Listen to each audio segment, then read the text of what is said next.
Art as revelation, as transformation. And this is the second lecture in the Art as a Path of Schooling series. I gave one back in February, and you can find that on YouTube if you haven't seen it already and would like to. This isn't a direct carry on from it. Nevertheless, it's building on the kinds of ideas that first were presented in that webinar. So first of all, what does revelation mean? What do I mean by revelation in this context? So revelation is actually from the Latin, and it means it's the translation of a Greek word, apocalypsis, which we probably know more as apocalyptic, as some catastrophic change in the world. But the actual word apocalypsis in Greek means the removal of a veil so that something can be seen. So you might say that revelation means to disclose or to reveal, to make visible something that was hitherto hidden to us. Perhaps some extra dimension to something that we already know, but it's something that we perhaps know but suddenly see in an entirely new light, an entirely new way. It's a little bit, could be said to be similar to epiphany. The word epiphany from the Greek also to reveal, but it's less likely to mean inspiration from the Latin word inspire, sorry, my Latin's not very good, breathe, to breathe or blow into. However, it's not at all like what might sometimes be called aha moments or light bulb moments or eureka moments. And I want to look a little bit more at that. So I drew some pictures. So this is what I would describe, I would say it is a aha moment. You know, where you go, aha, and it's like a light goes on in your head and you have this sudden thought, oh yes, I understand that, or oh, that's what it means. And I would see it rather as a kind of overall experience where your whole being is changed. There's some shift in your whole perception or understanding of the world. You might say that in fact, it's not just to do with thinking, it's to do with the whole, it's an experience in itself. So aha or eureka moments or light bulb moments very much are to do with the way we process information, and they're kind of much more related to problem solving, and they concern ideas and propositions. So, I know people use these terms quite loosely. You might think they're quite interchangeable, but I'm just giving you kind of the more scholarly, you might call it, background that in fact there's the whole area of information science would call aha moments, which is the area that I studied. It is a kind of very much to do with cognition and the way we think and certain ways of how we develop certain ideas. Whereas in the revelation, you might say it is an event. It's not something, an information processing, it's an event, a revealing of a truth or a wisdom, usually from, but not always from, a divine source. And we'll look a bit closer at what I mean by divine source shortly. And often, in my experience, it's something that can slowly dawn. It might be initially go, oh, and then somehow it builds and builds and builds. And you experience it much more in your own being. So as I said, that's what it is like, has been like for me, that sense of an expansion, a kind of whole shift. I think the drawing I did probably expresses it better than trying to find words. And I think that is one of the things about the nature of a revelatory experience, is you can't really quite find the words to describe it. Now, it belongs to that somewhat indescribable, ineffable realm, which in phenomenology is often called the direct experience. Nietzsche, this is what Nietzsche has to say about revelations. Something which profoundly convulses and upsets one suddenly becomes visible and audible with indescribable certainty and accuracy. One hears, one does not seek. One takes, one does not ask who gives. So Nietzsche, of course, was a philosopher, existential philosopher.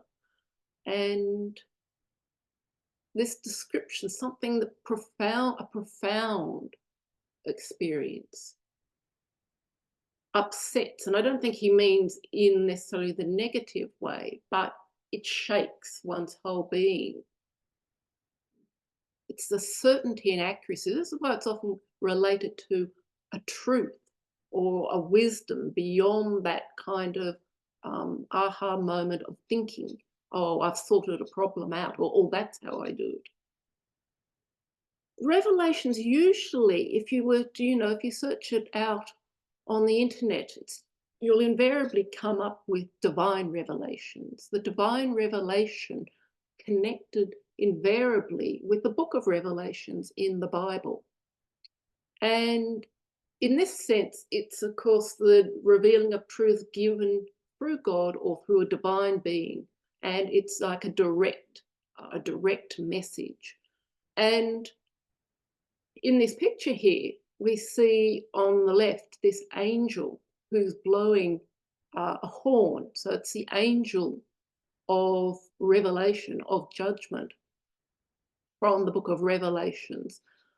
So, but particularly you see that's the image, if you will, invariably, if you do a search on Revelation, you'll get masses and masses of images, sculptures of an angelic form blowing a horn. And I actually find this quite apt in a way, even though I'm not talking about the kinds of revelations that they are meaning, which is, as I said, in connection with the book of Revelations at the end of the Bible, because it does have something of that, a calling out to the heavens, or something that is much bigger than you, that you might want to, I don't know, you might want to trumpet about. It seems to me an apt image. And there's also revelation through nature, which for many people is not really very different. Revelation through nature as a revealer of the divine, of the revealer of the spiritual. And on the left here, we have a painting by the German Romantic painter, Caspar David Friedrich. He made it his lifelong task to depict the numinous, the ineffable in nature. So you see in his paintings, if you know them, you will know that invariably you always see, as we can see in the shadows, one or two or a number of figures, usually just one or two, of someone with their back to us, gazing into the distance. And where the human being is standing or sitting, it's always dark, so they're a dark silhouette invariably, looking into a great light, great landscape, or in this much more well-known one, with a wander above a sea of fog, it's called, we see him there looking out over into what might be a kind of abyss in nature. Then there's the personal revelation, or the revelation as inner experience, as a kind of a new awareness. It doesn't necessarily disclose God or the divine or the spiritual world directly to us, though this might be present as some kind of transcendent dimension to the experience. When we're talking about revelation in relation to art, I think that one, in fact, can bring all three of those different types of revelation together.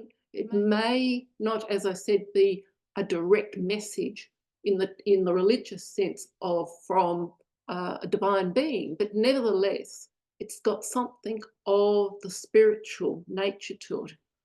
And this is because when we look at art, particularly as a source of revelation, whether we look at art as our own artistic practice, or whether we are an observer or participant in someone else's art, nevertheless, art is a very good medium, kind of conduit for having revelatory experiences.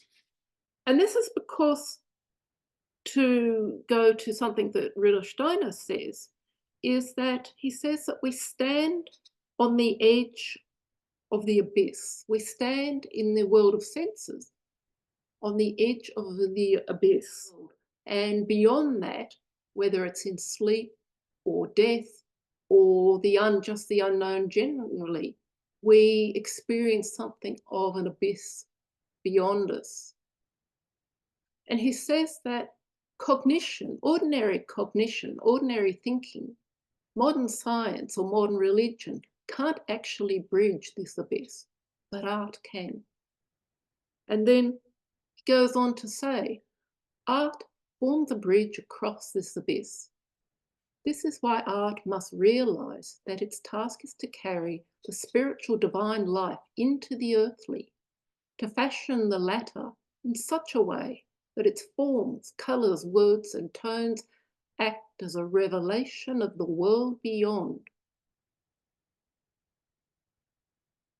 It's very much then this art forming a bridge to the spiritual, divine, the unknown beyond, but it also, it's a bridge that's both ways, of course. We can look into that abyss, and as an artist, we can be inspired by it, we can have spiritual experience which inspire our art, but we can also be given, so to speak, what you might say, drops of wisdom or little drops of revelation might be given to us. So art as revelation, it can be that what you see as revelatory scenes. So this is actually a Kandinsky painting. And it is in fact an illustration from the Apocalypse, from the book of Revelation. And there is that angelic being on the left with his trumpet, and all humanity gathered there, and the sun and the moon, and many other things that are also mentioned in the book. But for Kandinsky, he wasn't so much interested in religious revelation as finding his own path in revelation. So his art really, for him, was never an end in itself, but it was always a transformation. His aim wasn't to overthrow the traditional art world, but rather it was a sublimation into something new. And he retained this determination to keep moving upwards, so to speak, even if by the end of his life he even was sure that he got there, and it still didn't see that as his final resting stop. And many of you will probably be familiar that if you haven't read it, but you might know of his art, his manifesto. So it was always, for him, the practice of art was to seek that kind of, it was a revelatory activity. When we look then at revelation as transformation, what can we do with such experiences? And does this automatically bring transformation? And is the experience in itself enough? So what actually inspired me to give this theme to this lecture only took place about 2 weeks ago, when an acquaintance of mine was telling me, and she was telling a group of us, about an experience she had when she was looking at paintings by Turner in the Tate Gallery. And she looked at a particular painting. She didn't say which one it was, but when she looked at that painting, she said she had a direct experience of light in that, by when she was looking at that painting. Not the representation of light, but a manifestation of light itself. And she was so excited by this that she then went and rushed and bought the catalogue of the whole exhibition. And she said she was busily leafing through, trying to find this picture so she could take away this experience with her. And then when she looked at it, she looked at the picture when she found it, and she was terribly disappointed because she didn't have the same experience from it at all. All she saw was a representation of light. It was like just a dead image of the actual experience. And I think that's a real kind of pointer to the direct experience nature of a revelation, that the inability to fix it as it is in print or in paint or in photographs or something like that. And why it's very much something that is to do with our inner being and the change it brought. Now, whether she's actually going to do anything with that experience or how it might inform her life from now on, I have no idea. She herself is not a painter. I don't know if she'd even call herself an artist. But nevertheless, it certainly meant something enough to her that she remembered it years later to bring it. And she actually brought it in the context while we were watching just after we were watching a performance, a dramatic performance. So that in itself, of course, can be very similar in having such an effect on us. And so whether one does something with it, of course, is a question. Is the experience in itself enough? And I'd just like to share an experience that I had also in relation to a revelatory experience. And I would say that wouldn't say that I had them very often. I can think of maybe 3 in my life that I've had as an adult. And each of them has had quite a profound effect. And the one I want to tell you about is to do with painting yellow, of all things, which doesn't sound like something you might have a very profound experience about. And it happened that, and I have to just tell you briefly the story about it, is that when I started my painting, doing wet on wet painting for the very first time, it was 40 years ago.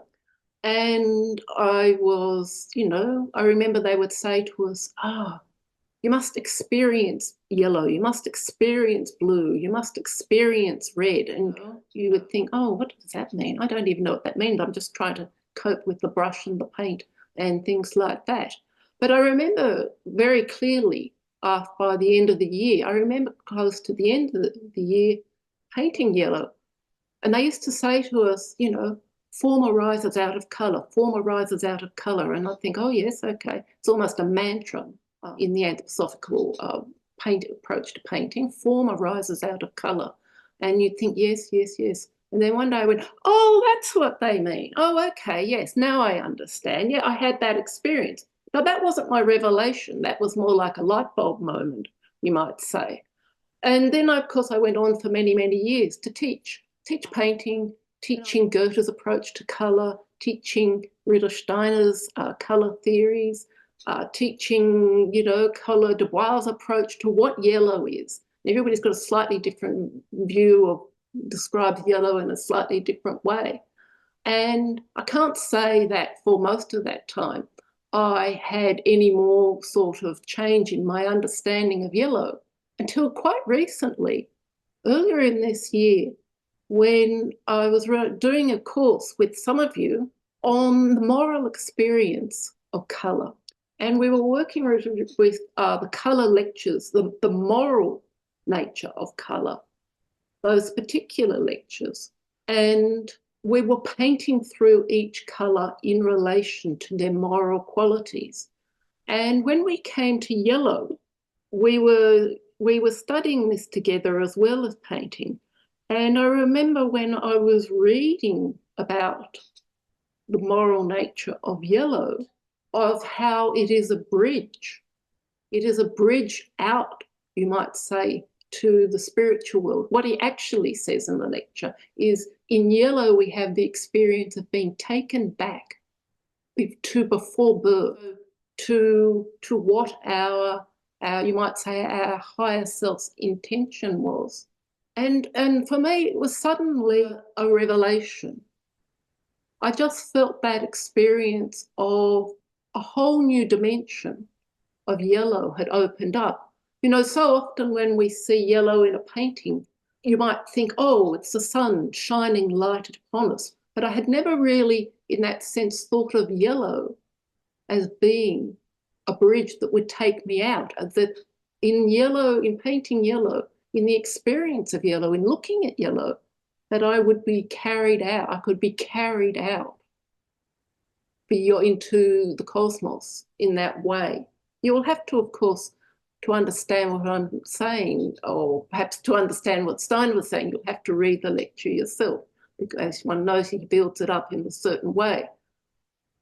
However, what I'm saying is, I had this revelation about the nature of colour, and you'd think after 40 years you wouldn't have anything new to learn. But in actual fact, it was something completely new, a totally new dimension to the colour that I suddenly had, which changed my whole relationship, not just to yellow, but even to how I view colours in general.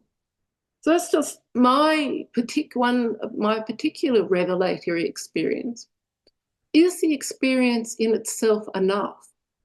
To come back to that question, will that bring transformation? I just want to talk briefly about the nature of experiences, because in having experiences, the modern person is not very good at being awake to direct experiences, or even being able to work with everyday experiences, because of the nature of our intensely busy lives, and the moment we have an experience, life generally presses in on us and we're already on the way to something else. So you only have to think, if you go to a concert or a dramatic performance and you've had, a wonderful experience, and then the lights come up, and then everybody, you all gather up everything, and then you're off to, it might be interval, or your neighbours start chatting, and you start thinking, how are you going to get home, and will there be traffic? And immediately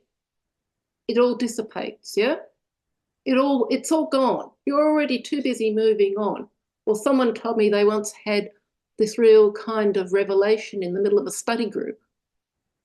And I said to her, and what was it? And she said, I don't remember.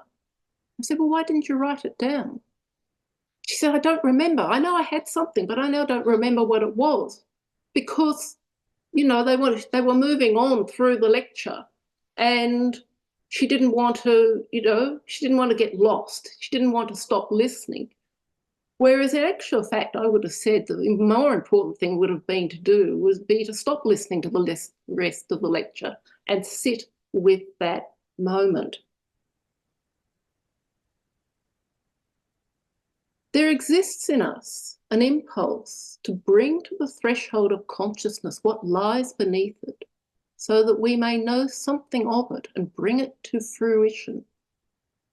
So in the lecture back in February, I was talking about AI-generated art. This is what AI-generated art, writing, music takes away from us, the capacity to have threshold experiences and the freedom to do so. But it's not just AI-generated art, music, etc. It's actually our modern life is taking away. It has this, is, as I was just saying, the pace and the pressure and the constant overload of sense impressions is impinging, is threatens our capacity not just to have threshold experiences. And of course, if one thinks of art as a bridge, standing on a bridge over the abyss, then one must say that, a revelatory experience is something of the nature of a threshold experience. But it's our capacity to have these experiences, which, as it says in the first paragraph, there lie in us these impulses to bring to the surface what lies beneath, so that we may know something of it and bring it to fruition. And I really believe that revelatory experiences through art, or that we bring to art, have this capacity, have this possibility to them to bring to the surface what lies beneath. And then it says, because art sensitizes us to the hidden living forces resting beneath the threshold of consciousness. But then in doing so, we need to shift our attention from what we want to do in the sense of what our intentions are. I want to do this and I'm going to do this and I must get on with doing this. We have to then, you might say, listen to what is being asked of us and see them in the sense of there actually could be like voices from the spiritual world, or, like divine inspirations, like as someone you said recently, dewdrops being dropped down to us or given to us, which we so often in modern life, don't I think, actually take the time to pay attention to, because we're not sufficiently open and awake in ourselves to realise we're even having them or having had them. Like my friend in the study group, let it go because she had to move on, have to keep up. What can I do then with such revelatory experiences then in order to overcome this tendency to lose them? Or even if you don't lose them, how can I work with them? And my first thing I would say in my experience is to let them sound in one's being and resound in and through one's whole being, a bit like a bell. If you think of a bell and how it can continue to resonate, or a drop of water in water, and how the first drop, it's quite small, and then the ripple is a bit larger, and then it continues to expand and expand and expand. And that's what I would say my experience with yellow, or in my revelatory experience, has been like. They actually might start with something that initially you know already, but the more you let them resound in you, the more they expand and more profound they can become.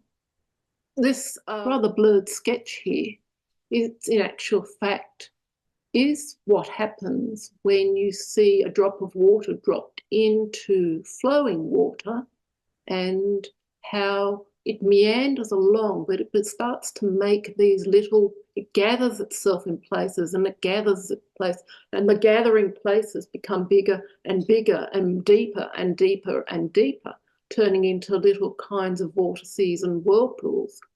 I think it's a good picture for the nature of revelatory experiences, or any kind of profound experiences, that one needs to allow them the time and the space to gather that impetus, and to just sit with them and be with them and return to them again and again.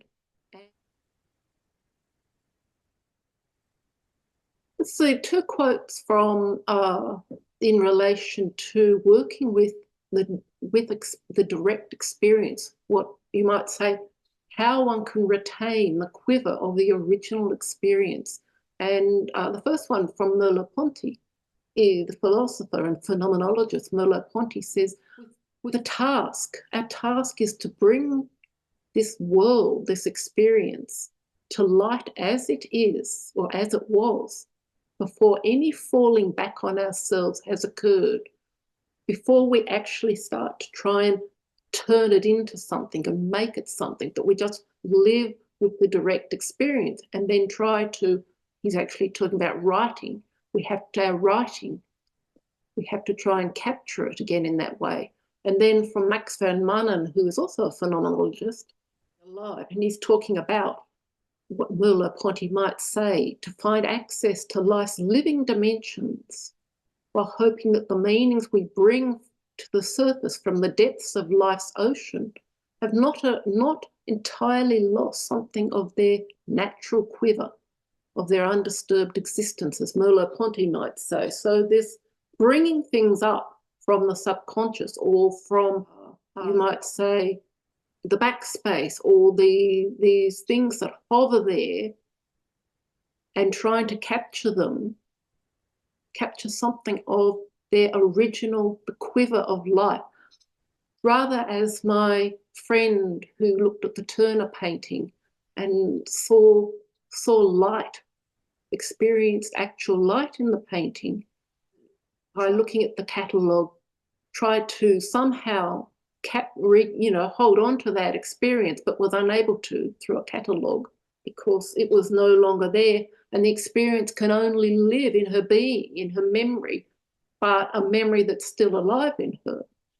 So one way then to go further with that, I would say, and I've been practicing asking people in the schooling course to practice this, is start learning to describe our experiences, to write down the experience and try to develop a language that evokes such experiences. Just an excerpt from what somebody wrote in relation to painting colours. Golden yellow, glowing warmth blossoming on the page, orange, a deepening of the warmth, vermilion felt coming more into movement, dancing. Or in hindsight, this is not reflected on the page. Cool, carmine red, a gradual bleeding out, brush rapidly moving in shorter strokes, a desire to intensify the depth of colour. Yeah, so it goes on and on and on. It's not complete sentences. It's not making sense. It's just like a pouring out of capturing my experience as I go. And then at the end, something to explore further. Yeah. So there's capturing in the moment something of that original experience. I'm not saying you have to do that, but it could help to really, you might say, to use that very common modern word, leverage revelatory experiences. Yeah, that one can use that experience, the quality of that experience, the feeling of that experience to live into how you write something, rather than, of course, just writing, yes, yellow was nice, I had this experience, but, quite a pedestrian kind of approach.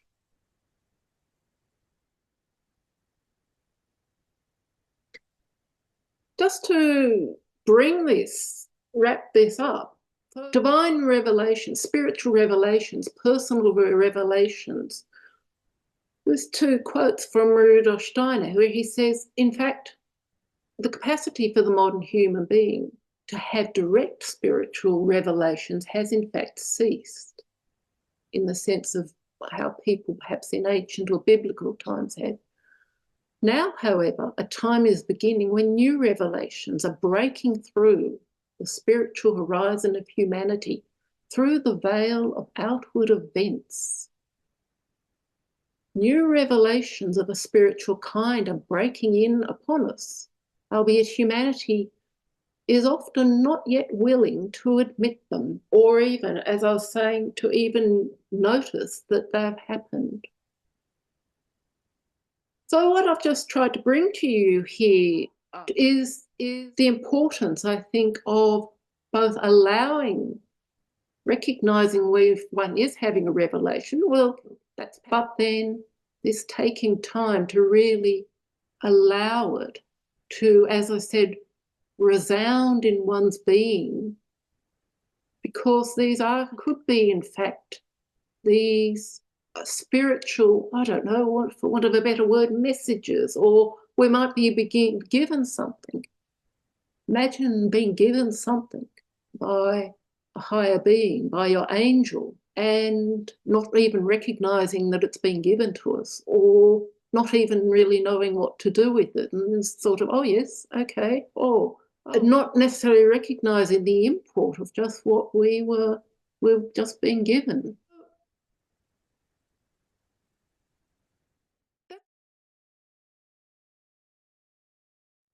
That's all I'd like to say for the moment. So I'd just like to ask then, are there any questions or discussions, or would people like to share anything themselves about this topic?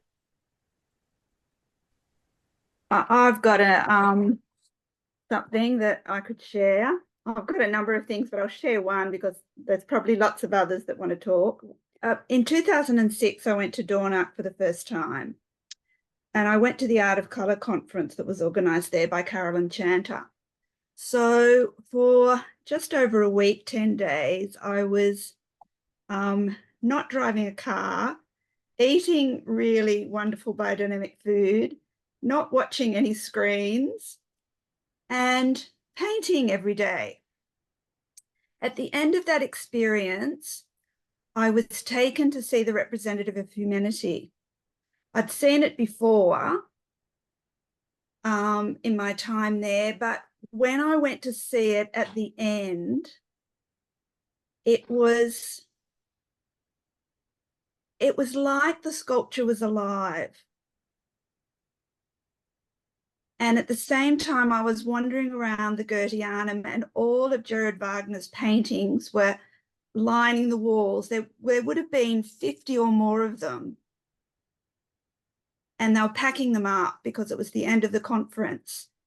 And those paintings seemed alive as well. There was a life to them that I've never experienced before in both the sculpture and the paintings. It was just astounding.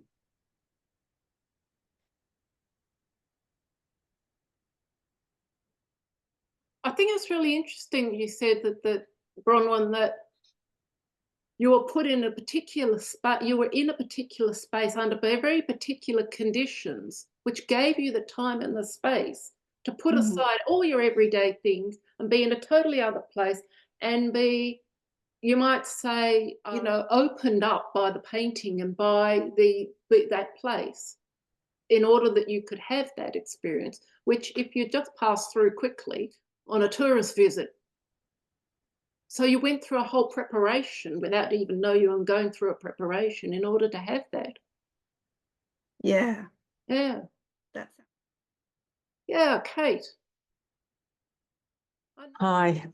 You know, this whole thing of slowing down, and for me, that's a lot what art does, that it gives me an opportunity to just like zoom into something in particular.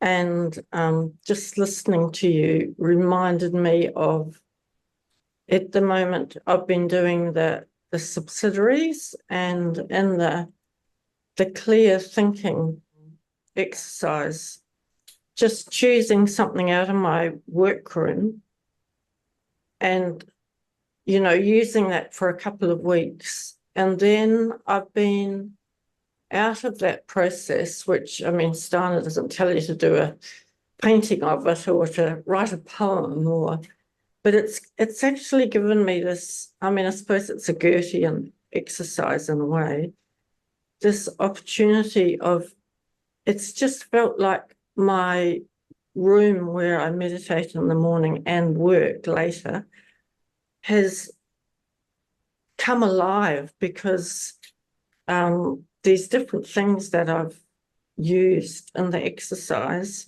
as an example, one was I've got this runner rug, an old Persian rug that I actually found at the tip many, many years ago.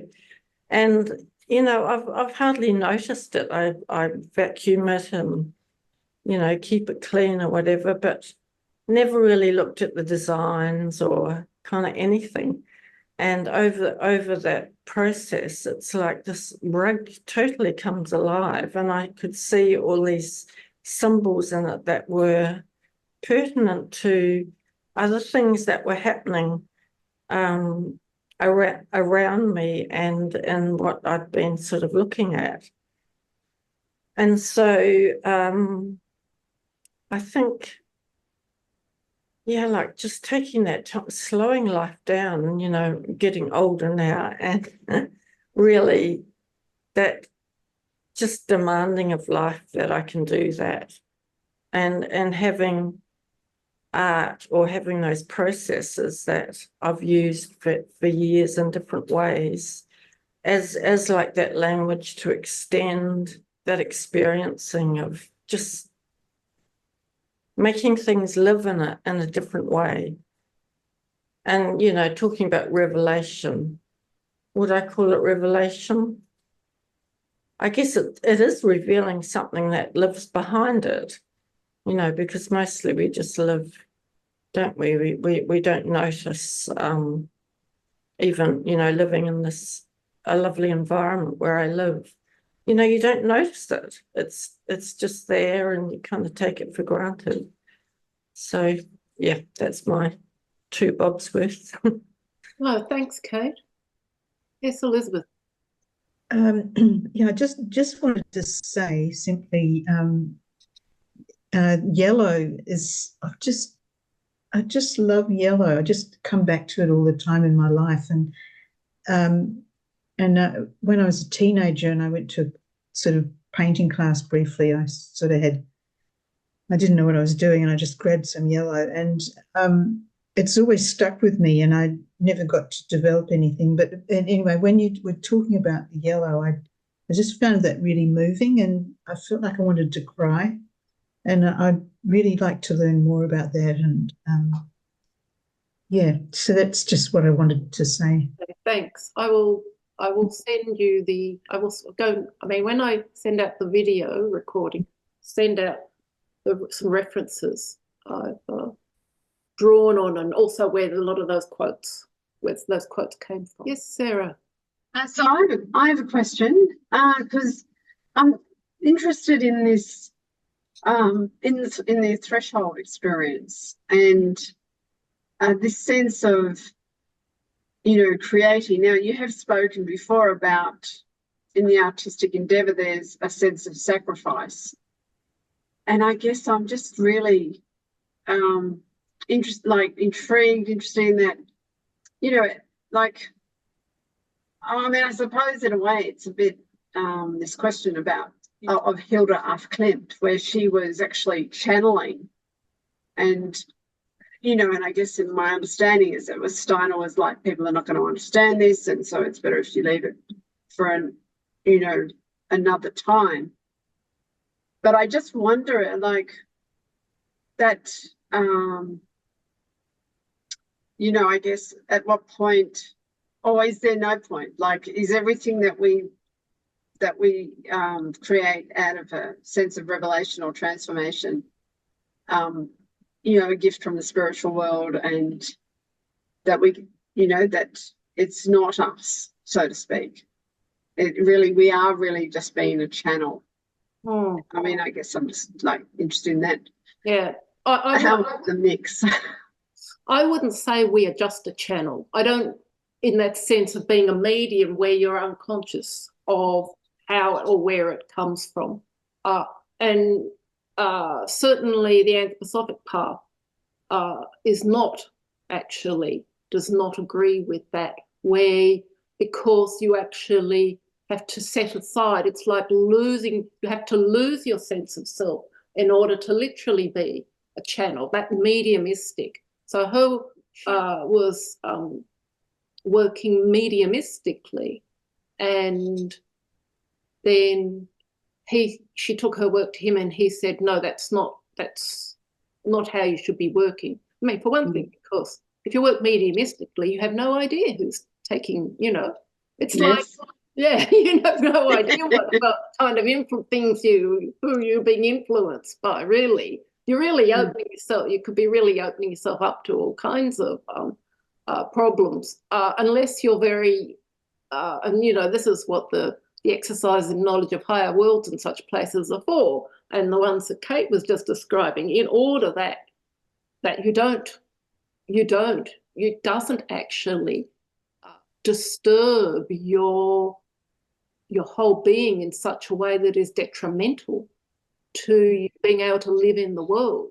So I think any revelation of the sort that I'm talking about, as opposed to the more perhaps conventional way of, you know, a message from God or some extraordinary sort of pictures, is this, as I said, where only you can have it, you know, it's particular to you.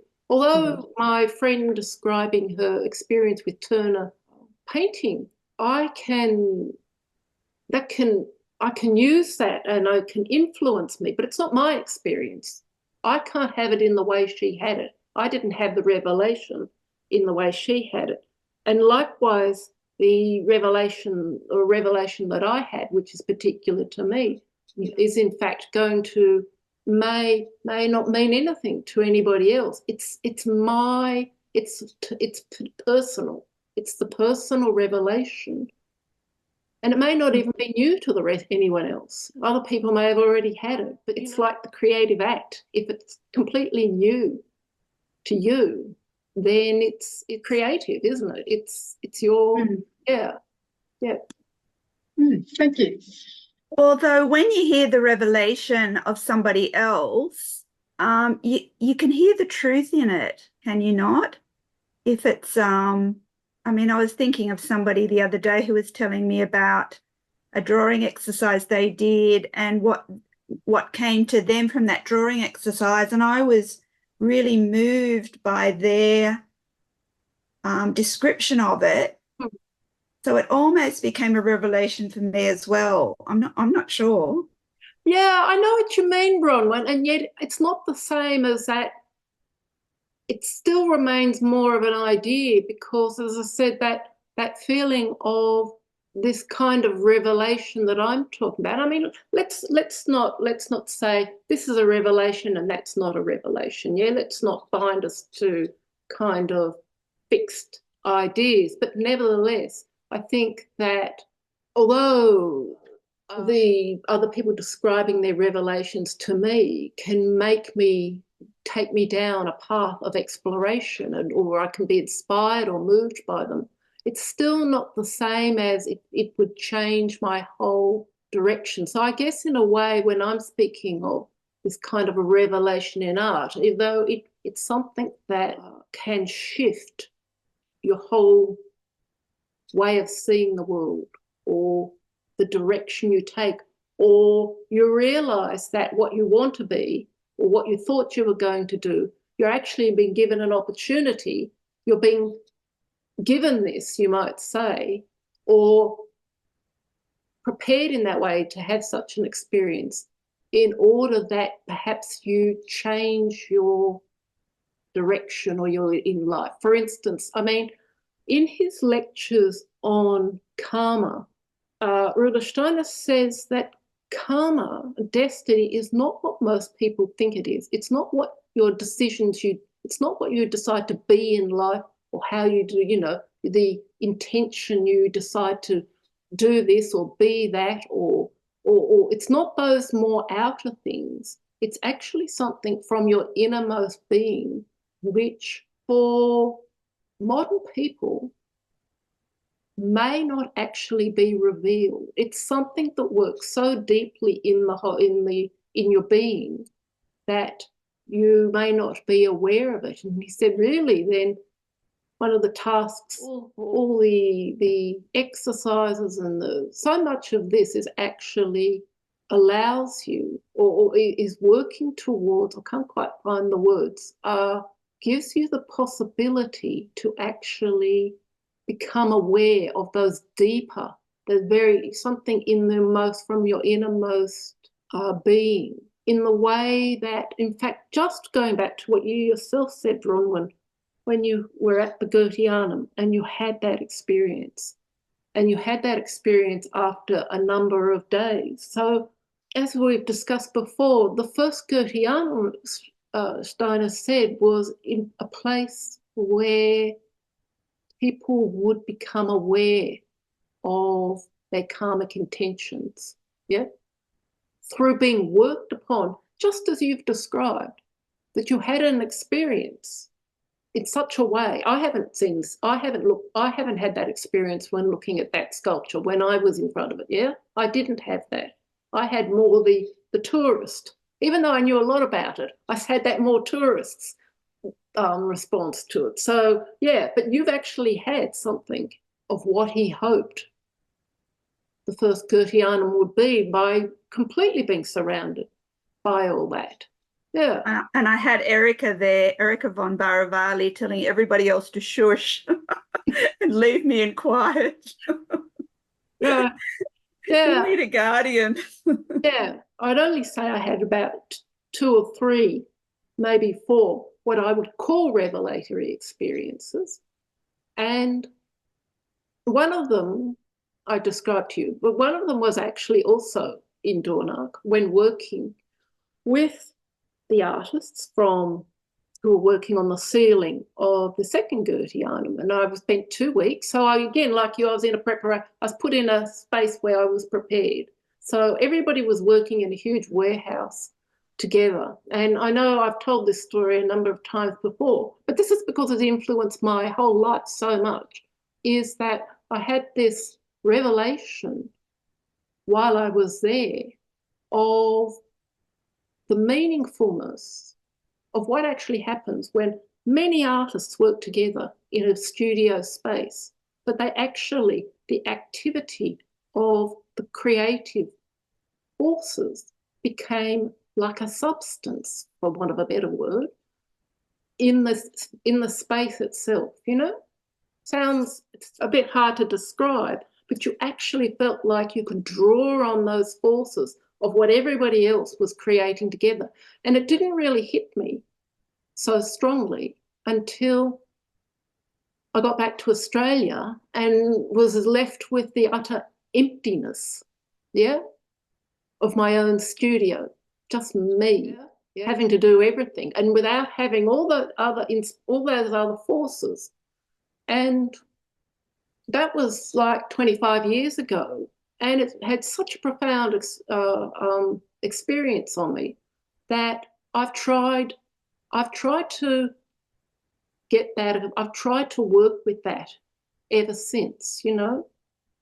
Even this kind of trying to put together a schooling course, which I describe as being trying to create a studio environment, even though we're all in virtual reality, that there is something of that working together, which is why I always like to say to people, I'd really rather you came to the actual sessions rather than just listen to the videos, even though I know, as I was discussing with Anna Maria at the beginning, for people who don't speak English as a first language, it's very hard to take part in such an event. But nevertheless, I do still believe that one can create something of that studio experience where a group of people together are actually creating something. So that was my revelation that's informed my whole approach to art. It just really, it was like a completely different understanding of art. And we were talking about this only last week in one of the courses. Does it matter as an artist if nobody ever sees your work? And for that reason, I would say it doesn't matter, because you're putting something into the world for others.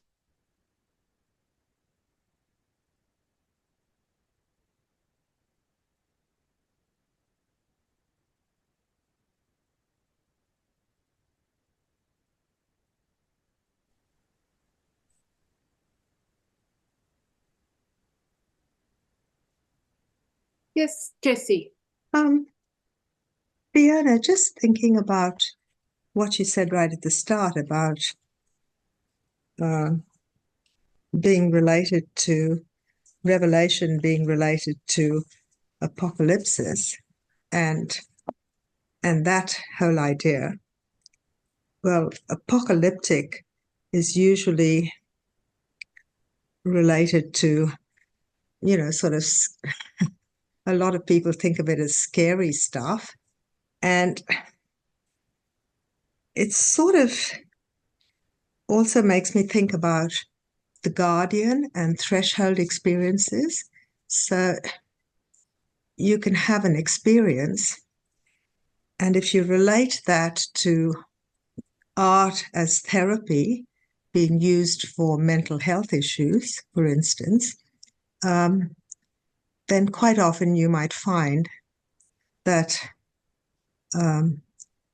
doing the artistic work can give people the freedom to sort of unleash, you know, that part of themselves, you know, the double or meeting the Guardian or something like that, represented in an artistic activity and it can still be a revelation, but it may not necessarily, I don't know, because I haven't experienced that, but I know people who have. But it can actually be quite a disturbing experience. But it actually gives a sort of a freedom as well, because it's sort of out there and it's not sort of just in you. And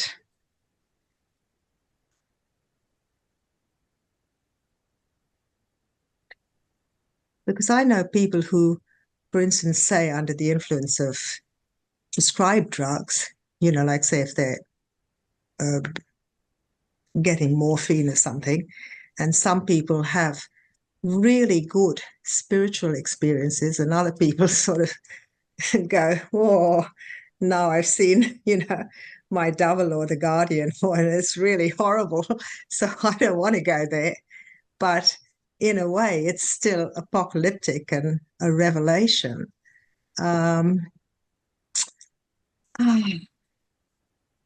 Yeah, so I'm just wondering about that in our modern time, where really a lot of the art is, you know, can be quite confronting because actually, you know, it's releasing that other side. I just put it there. I need to work with it myself, you know. Yes. Yeah. Yes. Certainly, I could just say from the perspective of art therapy, or, you know, that as an art therapist, you actually have to take responsibility for what you're actually doing. I mean, that goes for any doctor or therapist, doesn't it, really? They need to take responsibility. It's not just for what they're doing. And you can't just, you can't, as an art therapist, just have a session and then leave them to go off and have to deal with it on their own.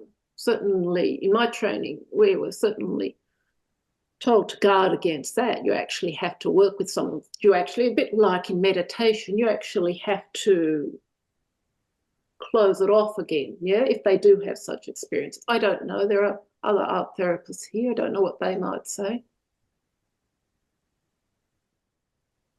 Yeah, I know, I can think of some examples. I mean, yes, there's some. It's one of the things about often working out of pure expression is you do actually reveal sort of all sorts of things. Even your pathology itself is there on display. So certainly one has to be quite careful about where you have such pictures. Of course, then there's the other side of it, is whether the modern person is sufficiently open to even being aware, you know, being sensitive to that. But if they are, like if you're ill or you're in a hospital, or even more so in palliative care, then one has to be incredibly careful on what is around someone, or what is worked with, what you work with them in that way.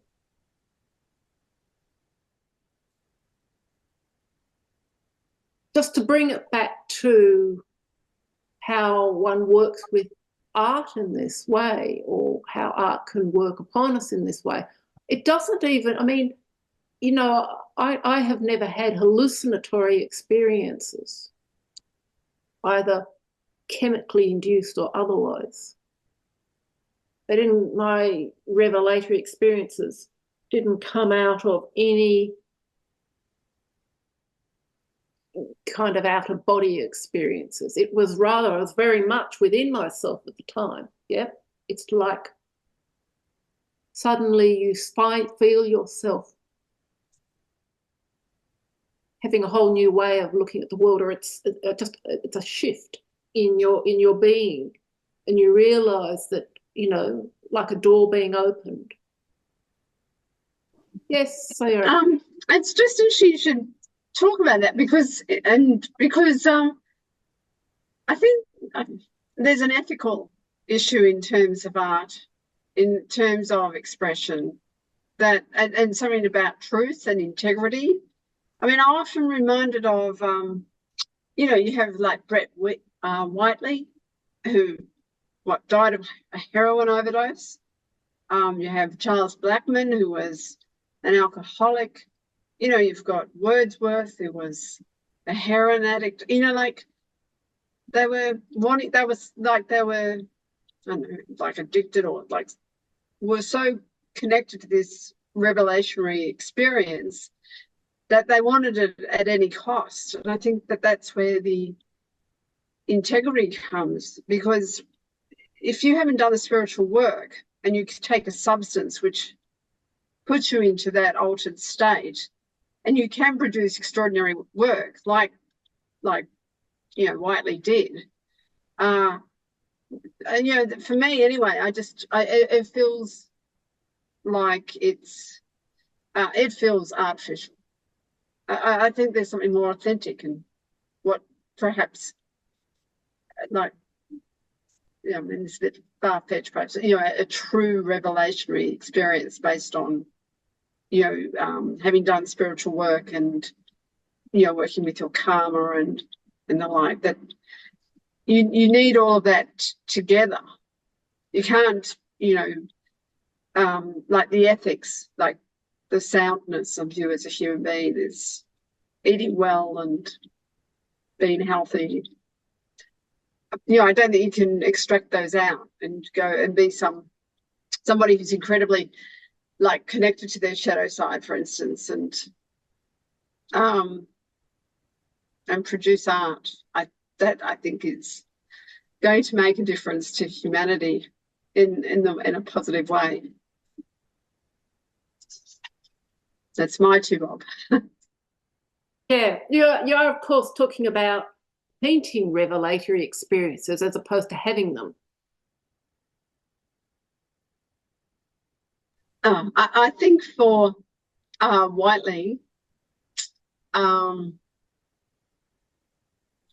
yes, I think, well, that's interesting, because I think I would have to question the word, whether it's revelatory or whether what he's painting is often, you know, it comes back to that definition really. Is it more visionary? You know, if you go and search on visionary art, my goodness, you'll see some pretty strange stuff coming up, you know.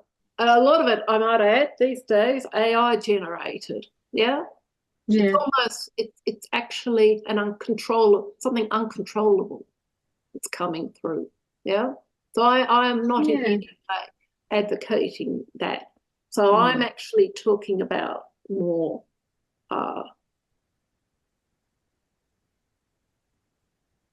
how art can work upon you. I mean, it's also, yeah, you know, yes, I gave the examples of Kandinsky, but his work in no way was hallucinatory or visionary. He was trying to break through something. He was trying to break through the way he saw art going at the time. Yeah. Sublimated, reach for something higher, which his contemporary Steiner was trying to do also, you know, to find a new way. And all I'm suggesting is that we might try being more aware of or awake to the nature of such experiences when we either engaged in or doing, you know, it may not, as I said, may not actually be art itself, but by listening to something, or, you know, that simply allowing it. And I guess in a way I'm saying really it's working with direct experiences that give us some insight into, as you might say, what art is. Now, there's another quote by Steiner which I've been using recently, where he says, you know, what is it like for the soul when it attempts to expand into the cosmic forces and feel what the spirits of the cosmos are feeling. That's art. That's his definition of art. So, Sarah, you might remember in an earlier session, we had a discussion, somebody brought up, well, what is art anyway? Well, that's what he says art is, you know, when the artist attempts to expand their consciousness into to feel what it is to what the divine feels, so to speak. I think we'll close on that for the night, and I hope that's been of, I won't say it was necessarily revelatory for you, but food for thought. Yeah, okay then. All right then. Good night, everybody, and thank you.